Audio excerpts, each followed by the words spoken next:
তোমার নাম কি? আমার নাম সনদ দাস। তোমার বাড়ি কোথায়? আমাদের ভোলা সোদপুর রবীন্দ্রনাথ। গুড। তুমি বেলগড়িয়া বিটিটিআই কলেজে কি শিখতে এসেছিলে? ফ্রিজ এসি ওয়াশিং মেশিনের কোর্স। তা তুমি যে এই দীর্ঘদিন ধরে ফ্রিজ এসি ওয়াশিং মেশিনের কোর্সটা করলে বিটিটিআইতে, তোমার অভিজ্ঞতাটা একটু বলো। খুবই ভালো। প্র্যাকটিক্যাল, হ্যাঁ, প্র্যাকটিক্যাল থিওরিটিক্যাল ক্লাসে কোনো অসুবিধা হয়নি তো? না, একদমই না। স্যারেরা সব রকম সহযোগিতা করেছেন? একদম। তুমি কি মনে করছো এই যে কাজটা তুমি শিখলে, এটা শিখে এখন স্বনির্ভর হতে পেরেছো? আপাতত একটু টাইম লাগবে, কিন্তু চেষ্টা করে যাচ্ছি। গুড। তা তোমাকে কি বিটিটিআই থেকে কোনো প্লেসমেন্টের অফার দেওয়া হয়েছিল? হ্যাঁ, দেওয়া হয়েছে। তা তুমি এখন তাহলে কি করছো? আমি আমার একটা রিলেটিভ আছে, তার সাথে স্যারের থেকেই শিখে গেছে, এখান থেকে তার সাথেই এখন আছি।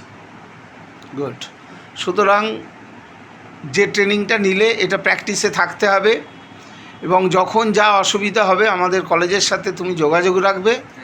এরপরে যদি কোনো ভালো কোম্পানিতে তুমি প্লেসমেন্ট নিতে চাও সেটাও আমরা দেবো, যেহেতু তোমার রিলেটিভ এখন কাজ করে, তাদের সাথে তুমি এখন প্র্যাকটিস করছো। ঠিক আছে, ভালো। ঠিক আছে, যখন যা অসুবিধা হবে যোগাযোগ রাখবে। Thank you.